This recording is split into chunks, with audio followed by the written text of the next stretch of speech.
What was it that first got you into music? Well, my whole family was in music. Well, my mom, she did a little singing, and Hmm. then my dad, he played little keyboards. I think it was like jazz. But at that time, I didn't understand it. It was kind of, just little random stuff that I didn't quite understand it. But yeah, that's where it started. So, with your father playing keyboards, what was it that you played? What instrument did you want to pick up? Well, I was I went to play guitar, but I love percussion also. So, but I'm left-handed. So when I went to take guitar lessons, it was like, man, you're left-handed. There's no left-handed guitar players. You can't play guitar. And I'm like, so my uncle, he was playing bass at the time, but he had the drum set. Hmm. And I'm like, Unc, why don't we trade? I'll give you my guitar and you give me your drum set because I'm left-handed and my teacher said I can't play guitar. Uh-huh. So we traded and I started playing drums and Wow. Well, then that's where how did you become a singer? I mean, playing singer. drums. Okay, so I actually started my own band in the fifth grade, Okay. elementary school. Fifth grade, I had a That is band. young. I was allowed to perform at assemblies at other elementary schools. So it was pretty interesting. It was challenging. So by the time I was 12 years old, I was actually considered a professional drummer. I got a gig with a gospel group by the name of the Gospel Tones. They were considered like the Gospel Temptations. Five singers, three musicians, bass, guitar, drums. Of course, I was a drummer. 12 years old, all these guys were like 25, 26, 27. So it was a very challenging experience for me, but I held my own. But, we performed with a lot of major gospel groups, and my learning experience right there. Wow. So, when did you start your first band? Well, my first band, well, after my elementary school band, then after the Gospel Tones, I was kind of let go from the Gospel Tones after about a year and a half or so, almost Hmm. 2 years. It's because they got a major record deal. And when you get a major record deal during that time, they didn't sign too many minors because, Okay. too Yeah. many laws and things that protect minors to where they didn't want to deal with it. So, brokenheartedly, I went on after they had to let me go. And I saw my cousin one day, and he had just started playing bass. And he was like, man, you still playing drums? I'm like, yeah, I'm still, they're in the closet. I pull them out every now and then, but yeah, I'm still playing. Just, I play with a couple of guys down the road there. He says, well, hey, I have a band and we need a drummer. We got a drummer, but we don't really like this drummer. So I ended up going to their rehearsal, checking out the drummer. And I kind of knew the guy. He was like the biggest kid in school, in Hmm. elementary school. He's like, he should have been in college. That's how big he was. He was very intimidating. And I was like this, and he was like this. And he was like, Wow. I'll make this really quick, but I got to tell you this story. So when I walked into the rehearsal room, and and he saw me with my drumsticks, and he stood up, and he like, man, who is this little MF coming in here? Who's he? And so my cousin stood up. He says, well, his name's Gary Mackey, and he's one of the baddest drummers around here, man. He'll roll all over your ass. Anyway, so he says, he got up and he looked at me. He says, oh, this little punk, he better know how to play, because if he don't, then I'm gonna whoop his, I'm gonna whoop all y'all asses. That's basically what he said, right? So, actually what he said. So I got on the drums and I started playing. And his eyes got about this big. And he was like, man, damn, you little MFer, you can play. Man, God, man, man, you bad, man. You can really, really play. Then he looked at the rest of the guys in the band. Is like, man, forget you guys. F you guys, man. No, I quit. And he said, well, you have to quit anyway because you're fired. Why do you think we brought somebody else in? So after that, I went on with this group for quite a while. Well, did you have any success with your first band? Well, we had a very successful career. I ended up my last year of high school, we got signed with CBS. The band actually did a live audition at CBS recording studios in San Francisco for Clive Davis. Wow. So, I mean, I'm, just in my last year of high school and auditioning in front of Clive Davis and being from Richmond, California. It's like, who gets to do that? So it was a very, very, very exciting time in my life, getting, the opportunity to, to actually be one of the first young groups and to be signed with CBS, Columbia Records. Right. So it was a pretty exciting adventure, but, things didn't pan out as we hoped. So were you signed to any other professional labels? Yeah, actually, I was signed to quite a few. Yes? Well, here's the thing. When things didn't work out, we shipped out. We okay, listen, things are not working. Let us go. Because we started off very, very young, very early writing, and we ended up writing a couple of songs. My cousin Danny and I, we started writing. And when we got our lead singer in the band, he was like 13 years old, very, very young. So when we got our major deal, he was like the newest next Michael Jackson. Wow. That's how incredible he was, Dwayne Patton and Danny McClain, my cousin, the bass player. Anyway, so we got the record deal with CBS with Clive, meeting Clive. He loved the band. Actually, how we got the record deal, we actually signed with a production company out of New York called Just Sunshine Productions, which was owned by Michael Lang. If anybody have heard of Woodstock, which was the biggest concert of all times. Well, actually, Michael Lang was the one who created Woodstock. He was the producer. That was his baby. So we ended up sending some demo tapes to him. He ended up signing the group, and that's how we got with CBS. And then other things evolved, but that's that part of that. Well, were you ever, was your band ever a part of opening up for some great performer or some famous performer that we may know? Oh, yes. Actually, several. But the one that I considered was life-changing and was something that actually gave me a boost in saying that I could do this, is that we opened up for James Brown. Oh, wow. We opened up for the Godfather of Soul, and here's this kid on stage with James Brown. It's like, we walk into the Richmond Auditorium. That's where he came to perform. And so we were opening for him, man. We got there and he's in his dressing room. We see his tour bus and we're like, we can't believe it. We're here with James Brown. So it was kind of really crazy. And so after we performed, and James walked up to us, to the dressing room. He's like, yeah, brother. He said, yeah, brother. He said, man, keep doing what you're doing, brothers. Y'all got something going on there. Y'all keep doing what you're doing. And we was like, boy, James Brown gave us a compliment. He said, man, hey, that was marvelous. So that was one of my greatest experiences, probably one of the greatest compliments I've ever received as a musician. Man, I don't know that you could get any greater.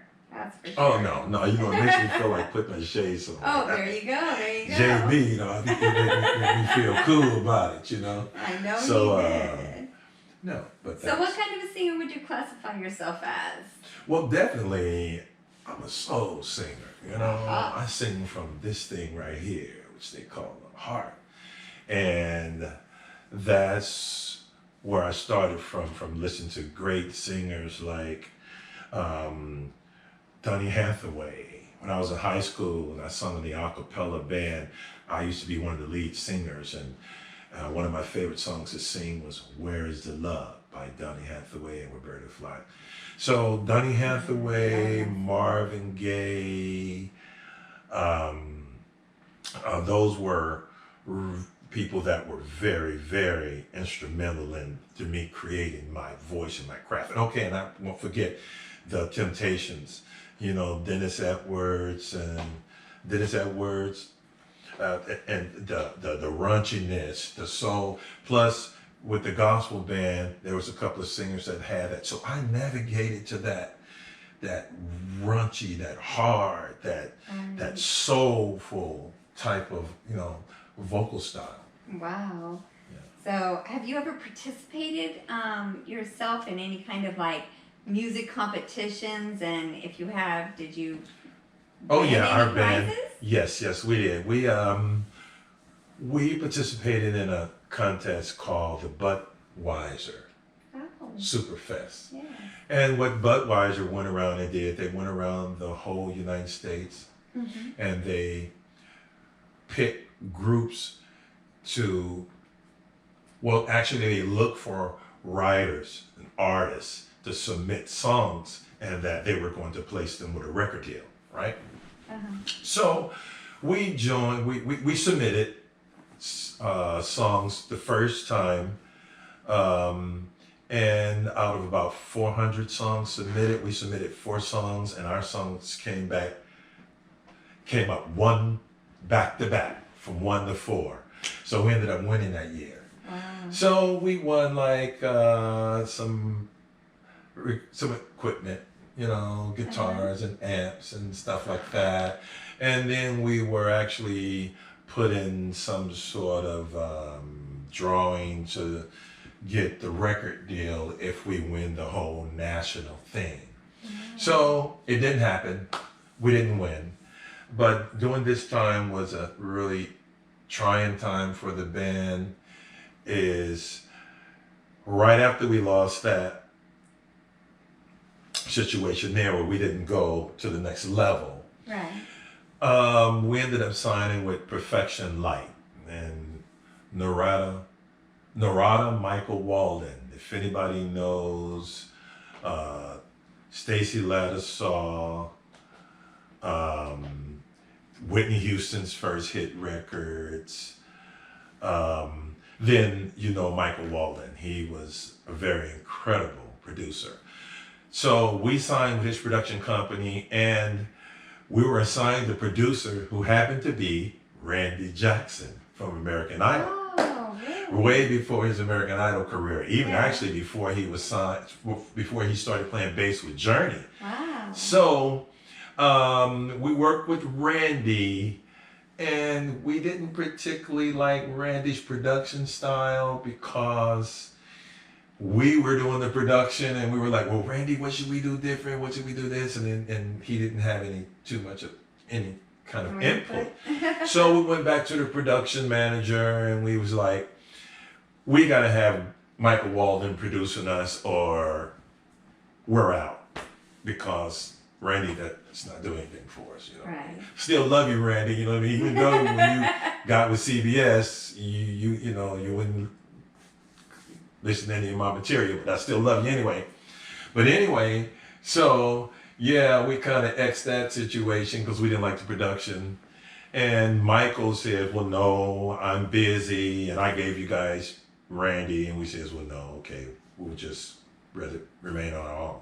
But after that, 2 of our major members of the band decided that they were going to exit the band. So that sent us on another spiral of trying to replace 2 great musicians.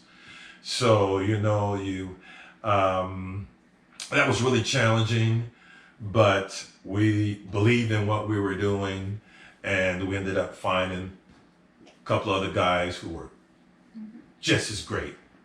You know, I mean, so the level didn't change with the band. We actually, the next year, uh, we went out for the contest again. We submitted material to the Budweiser contest for the second year. But this time, we didn't go as together because we kind of split ourselves away from the group and the main entity, Dwayne, Danny, and myself. We added a new name to the band together featuring Mick, Mac, and Pat. Okay. So after adding that name to the band, we decided to again submit material to the Budweiser contest again for the second year. But this time we submitted ourselves as Mick, Mac, and Pat.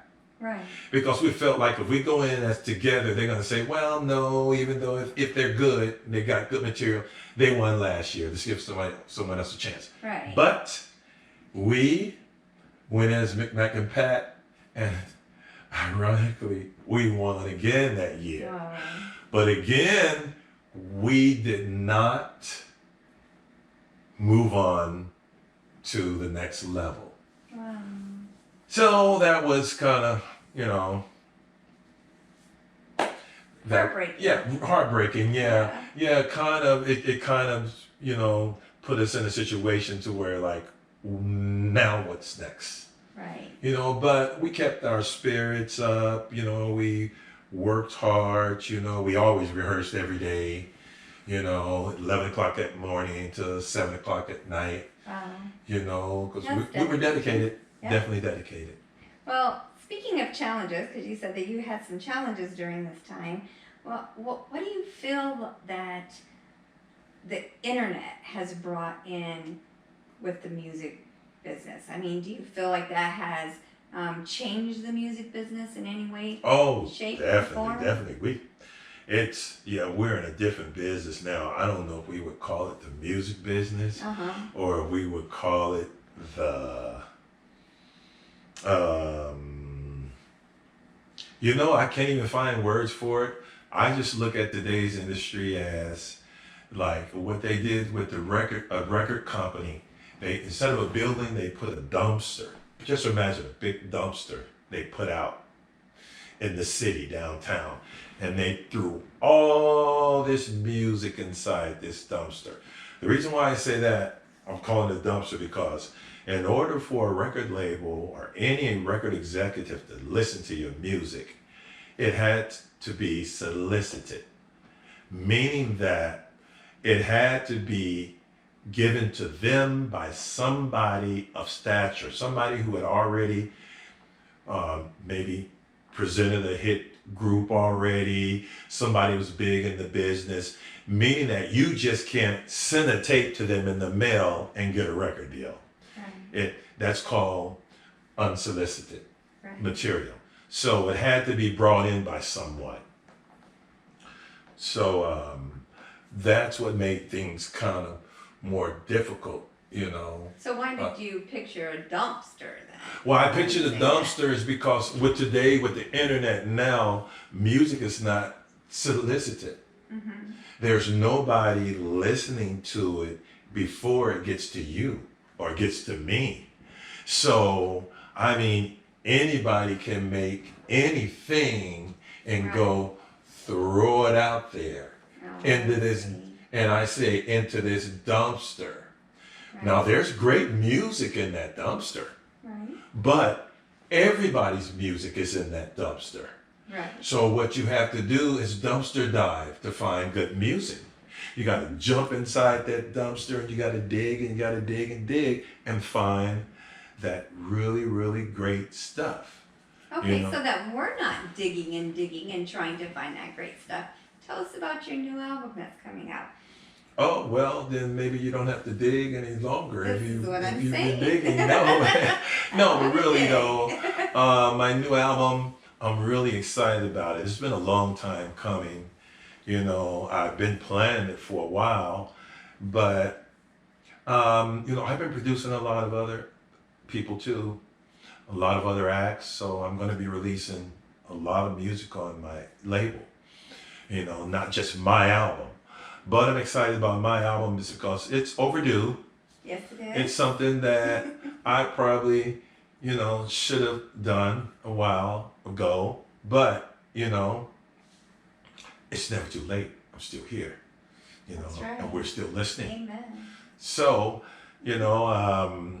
yes, mid-November release date, and I'm looking forward to it, and I hope that everyone else is too. Well, then we know that you are a very popular musician. How do you think you got your popularity? Well, I think it came from just, we did a lot of shows. We opened up for everyone from The Whispers, Pieces of a Dream, Phyllis Hyman, James Brown, Johnny Taylor. Lots of people. We worked with people like Charlie Wilson. Charlie Wilson is a good friend of ours, actually. We knew Charlie before the Gap Band because when we were in high school and we were recording in LA, we were all in the same building with Charlie Wilson. Well, actually, Charlie and his brothers, they were actually the backup band for a country artist by the name of Leon Russell. And we were all in this rehearsal place, doing our demos and stuff, recording there in LA, Studio City. And we became really, really good friends with Charlie, also with people like New Birth. I met Billy Joel there, Janice Ian. Mandrill, the list goes on. This place was a music mega. If you wanted to find stars, you would find them there. This facility was owned by Artie Ritt. A lot of people don't know him, but he actually played in that Alan Friedman movie. It was, I'm trying to think of the name of it. American Hot Wax. American Hot Wax. Yeah. And so, that's where the popularity came from, opening up for all of the great acts. And plus we performed a lot ourselves, all around, especially the Bay Area.